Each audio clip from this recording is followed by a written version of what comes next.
Ladies and gentlemen, there is no doubt that everyone wants to know how to make $10,000 a month as a student. The problem is that there is a lot of false information out there and a lot of people who make it seem much easier than it actually is. Therefore, in today's video, I will break down the 3 main things you need to focus on in order to make $10,000 a month as a student. The first thing you need to hit $10,000 per month as a student is the right vehicle. Let me explain what I mean. You need an opportunity that is big enough but not too risky. You can truly make $10,000 a month as a student. I'll say that $10,000 a month, and I'm not trying to be insensitive in the slightest. I know that I was an anomaly when I made $10,000 a month at the age of 17, but I'll discuss that and how I actually got there a little later in the video.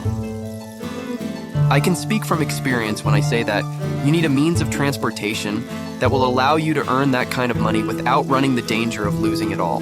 Therefore, let me start by telling you that trading is no longer an option.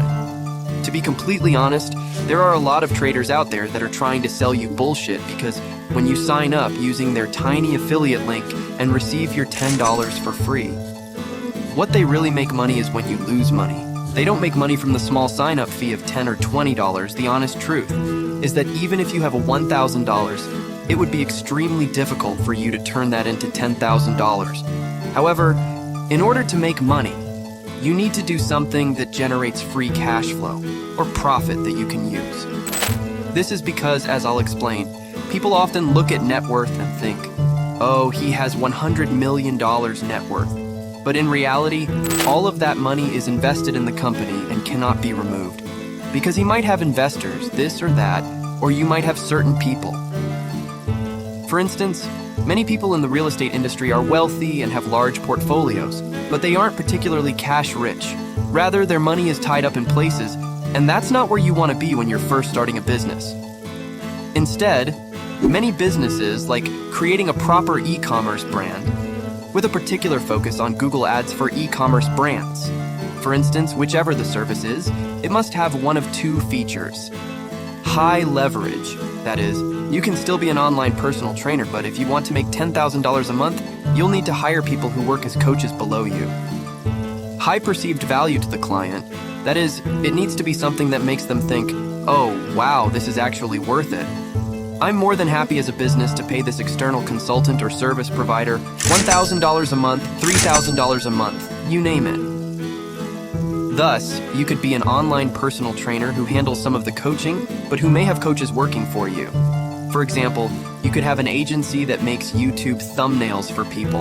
Thumbnails are a crucial part of videos on YouTube, but people don't pay outrageous amounts for them. However, you could hire someone in Brazil, Romania, or India for $1,000 per month, which is a great salary there, especially for someone who works remotely, and their work could generate $3,000, $4,000, or $5,000 per month. Regarding your business, whether it's your thumbnail agency, thumbnail performance marketing company, or something else entirely, the important thing to remember is that leverage allows you to delegate tasks to others, so you'll either need to provide advice or a service. As a solopreneur, you can actually make $10,000 per month by consulting on something that benefits businesses so much.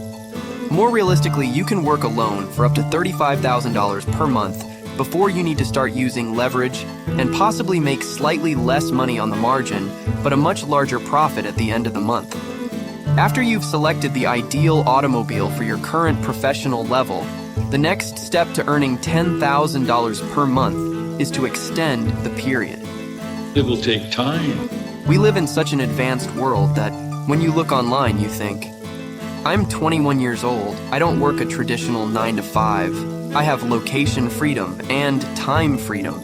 I can wake up whenever I want. This is the very unfortunate thing about social media. 20 years ago, if you were, let's say, 21 years old and you were making $4,000 a month without having to go to a traditional 9 to 5, you would think that you are a king, but you're making $10,000 a month and I'm just making $4,000. Feel down as a result of it.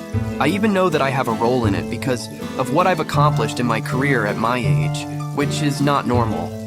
For this reason, I always like to tell people that what I've accomplished is extremely unrealistic, with 1/3 being the result of my timing, in starting the right businesses at the right times, and the other third being the result of my incredible dedication and hard work.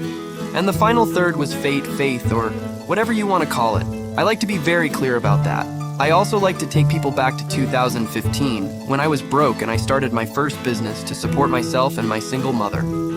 The main point is that from 2014 to 2017, I worked hard, and it took me 3 years to earn my first $10,000 per month. That's totally fine.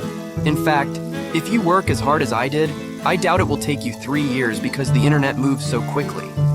In 2014, though, I didn't have access to the opportunities that exist today, even if it's just a few months later.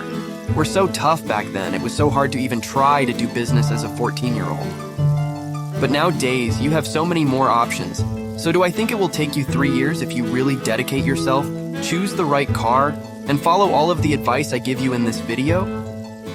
Honestly, no. But even if it does, it doesn't matter. I can't stress enough how important it is that you set your expectations to making $10,000 per month. Set them in years rather than months. Don't worry about how long it will take me. Think about how many years. Ultimately, though, I'm attempting to set these standards for you because here's the something that a lot of you will attempt. Now that I'm approaching 10 years old and have built a conglomerate of businesses with over 150 employees, I can tell you that this is how most side hustles operate. They start out this way, where you flatline for a while before they shoot up and you realize that you're not going to be stuck here forever. Of course, there are little down moments and other things that happen in between, but the main takeaway is that there are a lot of flatlinings and you're going to reach new heights in life. The last step to earning $10,000 a month. And it's kind of like if you're running a marathon, I would much rather tell people that, hey, on mile 18, that's really going to be the tough mile. That's really where things are going to get rough. So I wanted to make this clear, and I wanted to make this one of the other components, just so your expectations are clear, they're in the right place, and so you don't quit before you even properly try. So, the third step to making $10,000 a month is realizing that once you reach your goal, you're not done. That's just the beginning. Now, it's time to establish your place by using that as a baseline, and the crazy thing is that we all have financial baselines. You understand, for me, my baseline was $1,000 per month approximately 6 years ago, when I was still enrolled in school.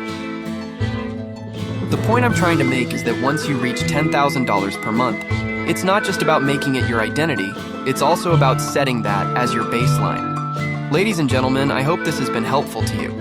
As usual, I'm pulling for you from a distance. Once you get there, make it your financial identity. Once that is secure and locked in, you may keep moving up the ranks. With that being said, it's time for me to go now. I wish you a good luck.